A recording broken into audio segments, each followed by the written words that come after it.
Well, Larry the Axe, starting with him, was virtually the biggest takeoff of my career also. I'd wrestled for from the 59, 60, and I met up with Larry in 63.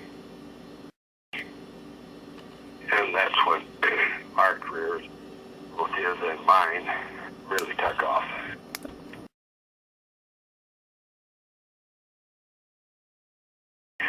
Well, mine even goes back further than that. Funks were the only two brothers in the history of wrestling to hold the title. And I was lucky enough to be the man that beat both of them. I don't see how you could get any higher than that. Both of them, Dory took it in, I want to say 69, maybe 68.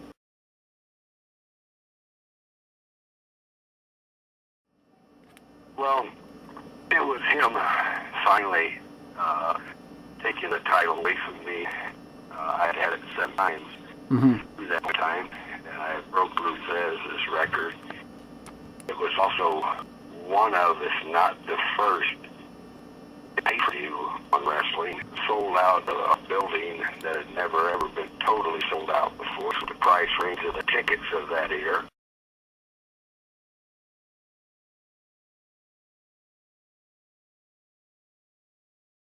I know Bobby was even a take part line back in the late 60s with Vern Gagne. Right. He was our manager up there also off and on Larry Henning and Handsome Harley. And then as he got into wrestling itself, I wound up wrestling a time or two. So I knew Bobby very, very well before he started managing me when I was a king. Just being around Bobby is really a fun thing in itself. He's got the greatest one-line wit of anybody that I can remember of.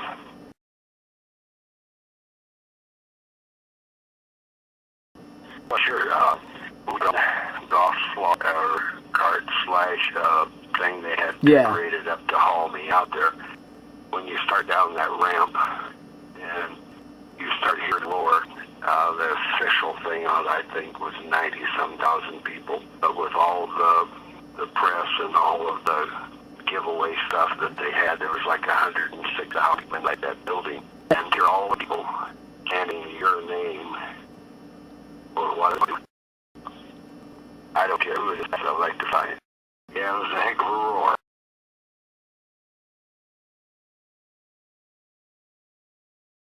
That crown moved on. The robe, however, stayed with me. But I have the robe and I do have the crown, but not the original crown.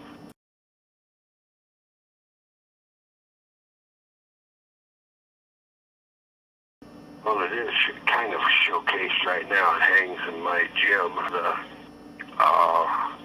higher level than what the ring is. It's this, you're looking at the ring coming in the door. It's on the left-hand side. It's in a gallery type showing where all my memorabilia of all my years of wrestling is. Yes, it was. You feel yourself, or I did, as things were happening in the ring, you're saying to yourself, my God, why aren't you doing this, or why haven't you done that, or... Right. I went out there with any other two people than the two that I did, I don't think it enough to actually tolerate it. And out of those two, Luger was by far the easiest to learn. He wanted to know.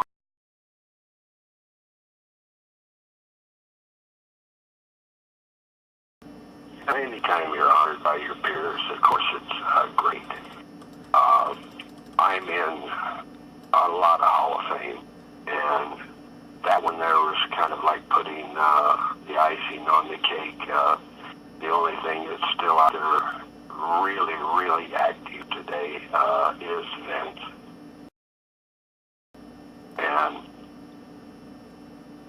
you know, in saying that, I'm not knocking ROH. I'm not knocking WLW or any of that. WLW I have known myself.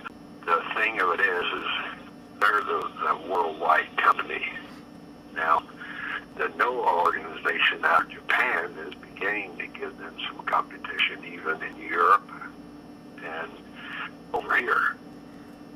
Well, speaking of the NOAH organization, I'm their American outlet. I arrange visas for them coming this way and sending people over to the NOAH organization. They'll be coming in here the 17th of September. Yeah, in the World League through the Saturday following the 17th. Here for like 5-6 days. And I have a couple of events on the end of the week that it's a camp that I have had for the last 5 years, and I've got kids signed up from as far away as Australia right now. There's several coming out of England, several out of Canada, and the NOAH group will come in. They'll bring 5 or 6 guys in. Kobayashi,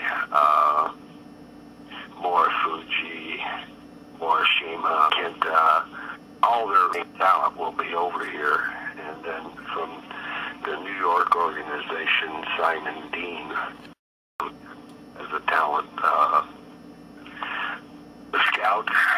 Last year, they chose, New York chose 2 of my guys, Keith Walker and Robert, I can't think of Robert's last name right now, and one of my officials, John Cohn.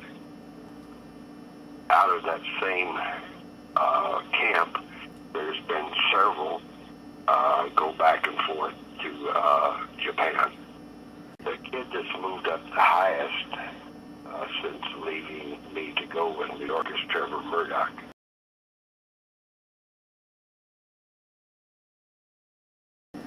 I think it's fabulous. He's the talent that go in the ring. Anyone can come out of the ring and had a great match. Not all great, but good match. And he's been in it now. We started here in '99. He's been in it since then, and he's still actively involved with my training. He lives in Eldon, Missouri, which is where my school and office is. And when he's not on the road, he's right in my gym, help training the kids that are there.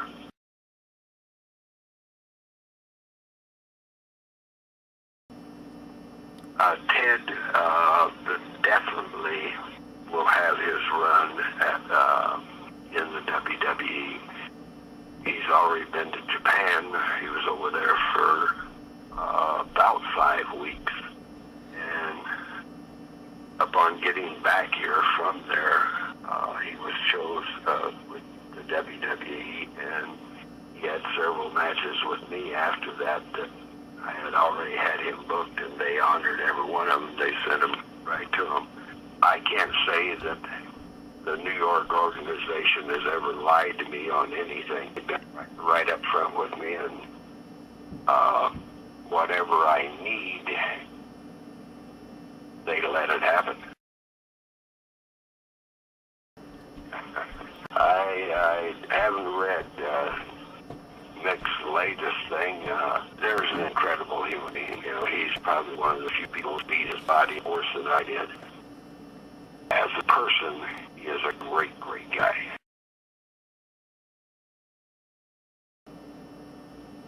Incredible